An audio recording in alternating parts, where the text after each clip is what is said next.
Think about the most reliable person you know, the one who always shows up, always smiles, and always says yes when someone needs help. We admire this kind of relentless giving. We teach it to children and praise it in our peers.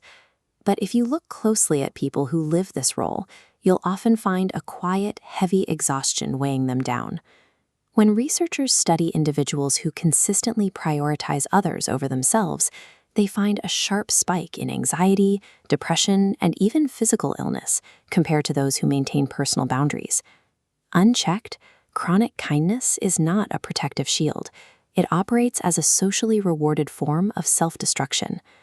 Much of what looks like saintly behavior is actually driven by a fear of rejection or a desperate need to be valued.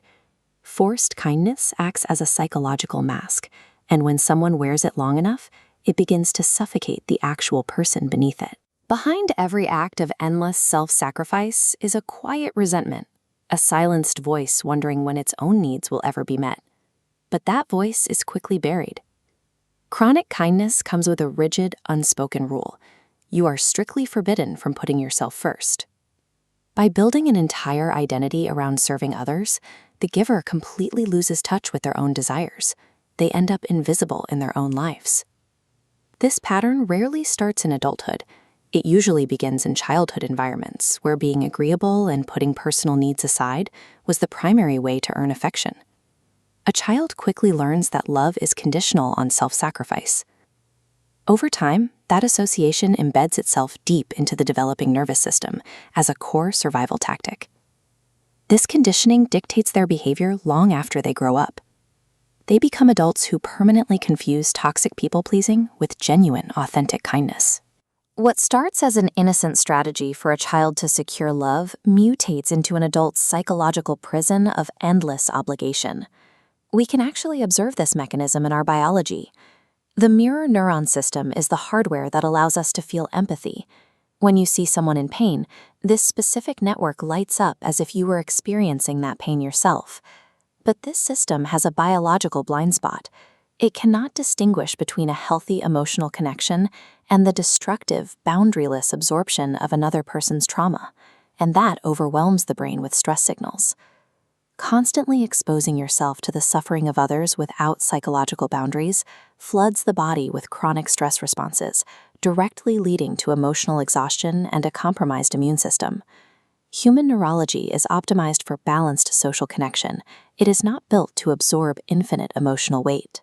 Without boundaries, our own biological wiring for empathy is hijacked, essentially eating us alive from the inside out.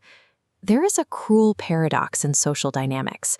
The kinder you are, the more you teach the world around you that your needs are entirely negotiable. Psychologists define the extreme end of this as pathological altruism.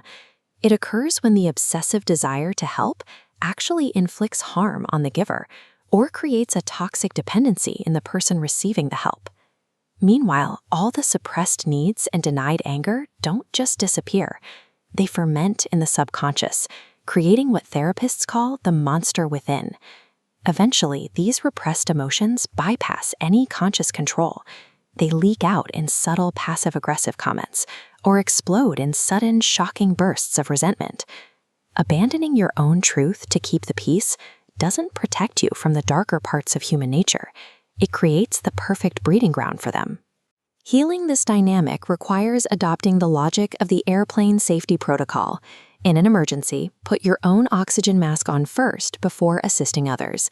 At first, that advice feels unnatural to a chronic giver, but the logic is undeniable. If you pass out from neglecting your own basic needs, your ability to care for anyone else ceases to exist. This is the true function of boundaries. They aren't acts of selfish rejection. They are the invisible lines that maintain mutual respect and keep care from rotting into resentment. If your definition of kindness does not include protecting yourself, it is merely a performance, one that is doomed to collapse. You can start dismantling this performance by practicing the pause. When someone asks for a favor, take a breath before responding. That few seconds of space breaks the nervous system's automatic reflex to say yes. Next, learn the power of a gentle no. A boundary delivered with compassion doesn't destroy relationships. By showing honesty about your limits, it actually increases the trust people place in your yes. To make those boundaries hold, you have to detach your intrinsic worth from your utility. You have value entirely independent of what you sacrifice for everyone else.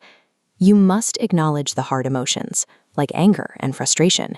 They are not moral failures. They are vital psychological signals telling you when your boundaries are being crossed. Setting down the heavy, lifelong burden of performative kindness brings a deep sense of relief.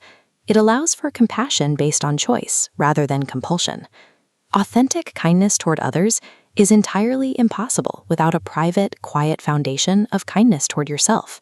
The ultimate form of compassion requires courage to love without losing yourself. It transforms kindness from an act of self-erasure into an act of truth.